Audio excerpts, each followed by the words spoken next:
Israël terroriste au tribunal. Israël terroriste au tribunal. Stop, stop, stop au génocide. Stop, stop, stop au génocide. Stop, stop, stop au génocide. Stop, stop, stop au génocide. Gaza, Gaza, cessez-le-feu immédiat. Israël assassine, nous ne serons pas complices. Israël assassine, nous ne serons pas complices. Israël assassine, nous ne serons pas complices. Stop, stop, stop. Stop au génocide. Stop, stop, stop. Stop au génocide.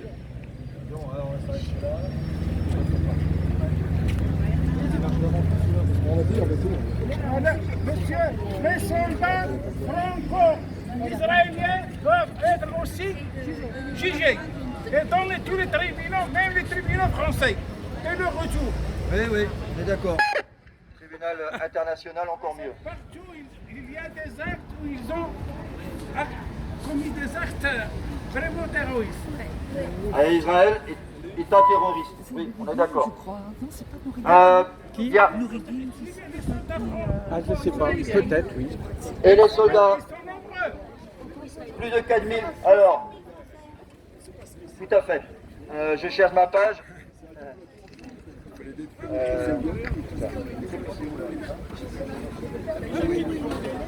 Bien, alors. C'est moi. Voilà. Donc, Bonjour, Noreddin. si le haut-parleur peut bien refonctionner, on va essayer de faire une petite. Dire quelques mots avant de. Oui, moi je suis parti. Euh, Mon épouse. Ouais. Non, Et parce que c'est moi. après, lorsqu'on a fait l'achat, donc on était libre. D'accord. J'étais à l'attente de me fixer là où je dois y voir. Le covoiturage, tu y es Non, non, non.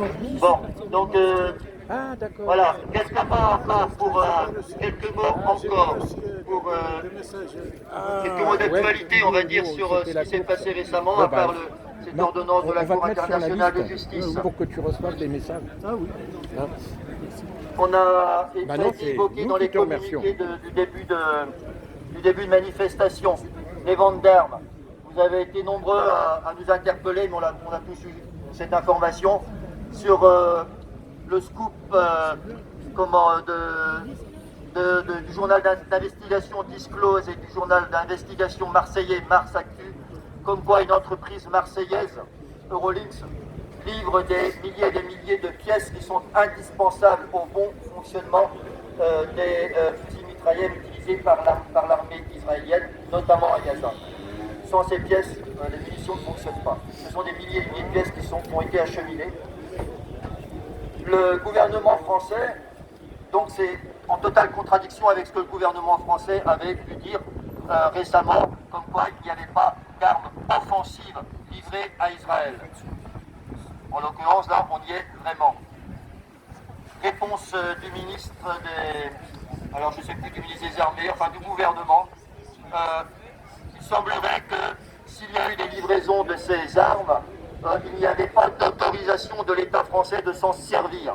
Bon, alors, on veut bien croire, on veut bien être de bonne pâte, n'empêche que ça fait comme un petit peu désordre. Voilà, on a quand même le sentiment qu'on ne nous dit pas tout à fait tout. Voilà, de toute façon, ce qui est une évidence et que le gouvernement ne peut pas nier, ce sont les accords de coopération avec Israël à tous les niveaux, en France et en Europe, et en France en particulier, avec des collaborations au plus haut niveau entre l'état-major français et l'état-major israélien. L'an dernier, c'était des manœuvres communes. C'est tout ça qu'il faut dénoncer, c'est tout ça qu'il faut cesser. Les livraisons d'armes, bien sûr. On peut aussi citer, même si ce n'est pas directement létal, au point où on en est aujourd'hui, avec le discours officiel de la France, on ne peut plus accepter que des entreprises françaises comme Thales ou autres, qui sont les entreprises d'armement, continuent de coopérer avec l'État d'Israël. Or, c'est ce qui se passe. Donc, il faut arrêter tout, il faut bloquer tout, il faut mettre des choses sur la table. Ça a été dit aussi, il faut que la France, au moins, convoque l'ambassadeur d'Israël. Voilà, il y a tellement de choses à faire que la France ne fait pas. Pour le moment, il n'y a rien eu, à part on l'a déjà dit la semaine dernière, je crois, où, des mesures, des sanctions prises contre quelques colons violents. Et on rigole, c'est pas sérieux. Donc voilà, pour ce qui est de la livraison d'armes. Voilà, la phrase officielle du gouvernement, c'est Paris n'a pas donné le droit à l'armée israélienne d'utiliser les équipements de mitrailleuses. Voilà, Non mais rigole, quoi. ils freinent vraiment les Dans gens. Dans l'actualité du moment aussi, je voudrais faire état d'un courrier reçu par un groupe local de la FPS suite à la découverte dans des magasins Biocop de dates en provenance d'Israël. Donc le Biocop interpellé a assuré que ces dates provenaient d'Israël et non des territoires occupés. Et la personne qui a répondu a poursuivi son courrier en disant Biocop n'a jamais, pris de position contre la présence de produits israéliens puisque c'est interdit. Alors il faut quand même rappeler à Biocop, et j'invite les gens qui sont clients de Biocop et d'autres magasins, de rappeler que tout récemment, la Cour d'appel de Paris a mis fin à ce débat totalement absurde et aberrant, mais qui est bien français. Non, le boycott n'est absolument pas interdit en France. Et là, maintenant, il y a un jugement qui fait foi. La Cour d'appel de Paris a bien dit non. On ne peut pas poursuivre quelqu'un pour appel au boycott. Donc, boycotter Israël, c'est autorisé. Et boycotter Israël alors qu'un génocide se commet sous les yeux, c'est non seulement autorisé, mais c'est parfaitement légitime. Et il faudra que certains magasins, comme Biocop, malheureusement, réfléchissent à ce qui était la politique jusqu'à présent, qui était de dire on ne commercialise pas de produits issus des colonies, mais est-ce qu'il est encore légitime de tout simplement de produire de commercialiser des produits qui viennent d'Israël. Le boycott de l'Afrique du Sud en son temps, il n'y avait pas une histoire de colonie ou pas de colonie. On boycottait l'État parce qu'il avait une politique que l'on condamnait. Eh bien, pour Israël, c'est ce qu'on demande de faire. C'est Israël qu'il convient de boycotter. D'accord? Voilà. Donc j'invite tout le monde à vérifier les rayons. J'ai pas envie de dire ça, mais voilà.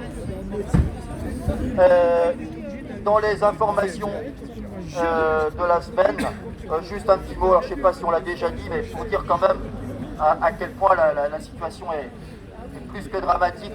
Les réseaux de la FPS reçoivent de plus en plus de demandes d'aide, d'urgence, d'aide financière de familles qui ont été en contact avec des militants ici en France et qui leur demandent qui font des cagnottes pour pouvoir se sortir de cet enfer. Ce sont souvent des militants de l'autre côté et qui ont la réaction complètement humaine de se dire mais moi je veux mettre ma famille à l'abri. On ne peut pas répondre à cette demande au cas par cas. Nous, quand on collecte des dons, c'est pour des associations, etc. Mais le fait que régulièrement sur les réseaux, sur la liste de diffusion de la FPS en interne, on ait ces cas-là, dit toute la détresse des gens qui sont pris au piège là-bas, y compris des gens qui sont des militants. Voilà.